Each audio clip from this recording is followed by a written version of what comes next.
A grande maioria das famílias que tem um dependente químico em casa não sabe mais o que fazer. A dependência química é uma doença muito complexa e não há um tratamento exato para o dependente químico parar com o uso de substância. A família passa por um processo longo de tentativas de fazer com que o dependente químico pare de usar e sem nenhum resultado. E a família fica sem saber o que fazer, pois ela acredita que já tentou de tudo. No vídeo de hoje você vai saber o que você não deve fazer para ajudar o dependente químico. Sejam todos bem-vindos. Eu sou Amélia Prado, psicóloga, trabalho em recuperação de pessoas com dependência química, na orientação e atendimento às famílias. Geralmente, a família faz tudo o que está ao seu alcance para seu familiar parar com o uso de substância.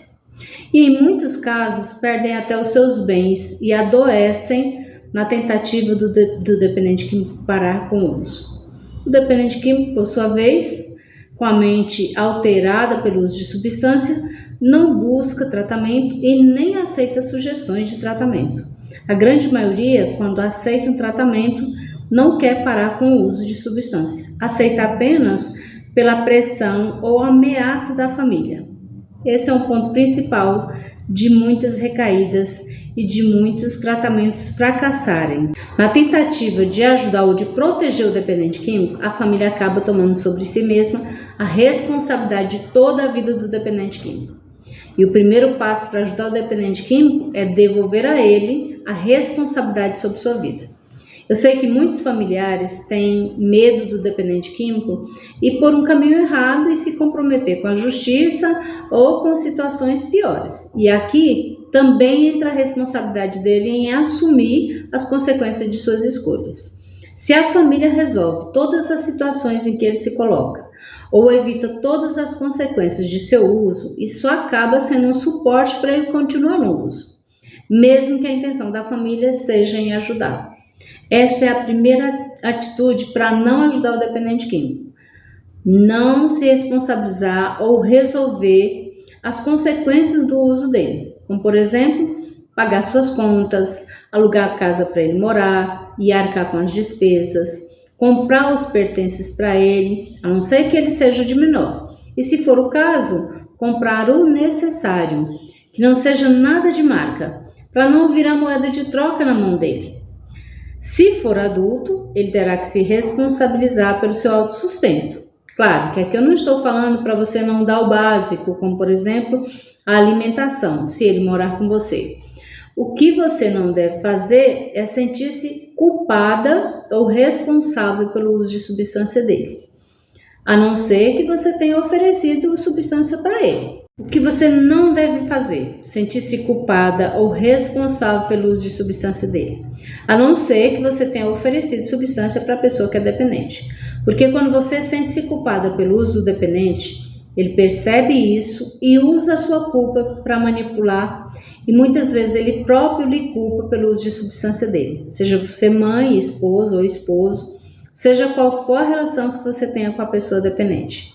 Eles sempre procuram um culpado para responsabilizar por tudo o que ele fez ou o que ele faz e pelo que acontece com ele.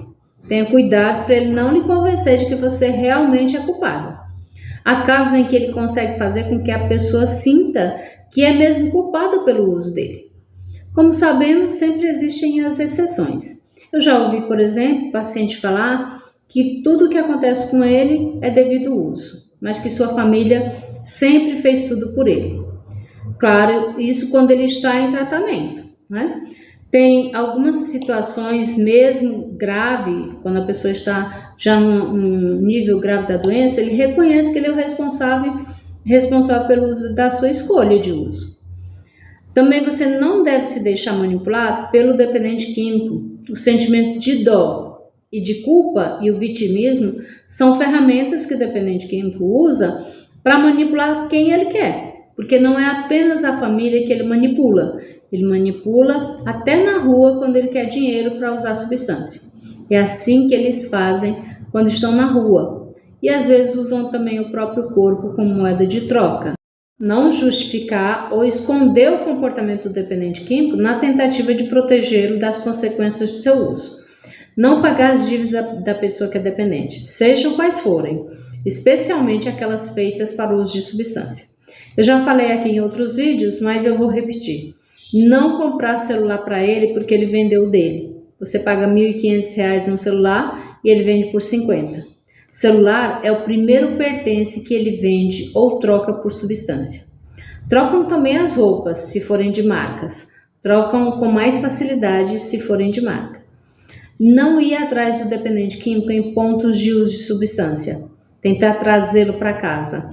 Você coloca a sua vida e a dele em risco. Não confiar no dependente químico em uso. É difícil conviver com uma pessoa que você não pode confiar. Mas, infelizmente, o dependente químico, quando está no uso, ele não é confiável. Nem para cuidar dos seus próprios filhos. Porque ele pode sair para o uso com os filhos. Se ele é capaz de roubar também a própria mãe, não tem como confiar. Lembrando que o dependente químico, ele diminui o senso crítico, né, quando ele está no uso. E a dependência química modifica o caráter e a sua conduta. Ele deixa de ter princípios, então ele é capaz de fazer qualquer coisa para obter a sua droga de preferência. Quando ele está na fissura, que é aquele desejo forte pelo uso da substância. Aqui no canal tem um vídeo onde eu falo sobre os defeitos de caráter do dependente químico. Aproveita que você está aqui e assiste. E por último, não colocar expectativa no dependente químico, mesmo que ele esteja em tratamento. Porque muitos familiares pensam que porque o dependente químico realizou um tratamento, foi internado, ele está curado. A dependência química ela não tem cura. Ele pode realizar um tratamento, a doença vai estacionar, não vai evoluir, mas ele não está curado. Há casos de pessoas que passam anos sem fazer uso, vivendo uma vida de sobriedade e recaem. E muitas vezes recaem porque acreditam apenas que podiam usar mais uma vez. Outros recaem porque não souberam lidar com situações em que estavam passando naquele momento. Ou porque se deixou levar pela fantasia do uso, lembrando de seus doces dias de uso, sem se lembrar dos amargos dias que passou no uso. Cada um tem os seus próprios motivos para recair. E aqui eu não estou criticando quem recai, porque a recaída ela faz parte da doença. Ela só não faz parte da recuperação, como eu costumo dizer. O difícil na dependência química é a pessoa viver em sobriedade sem nunca recair.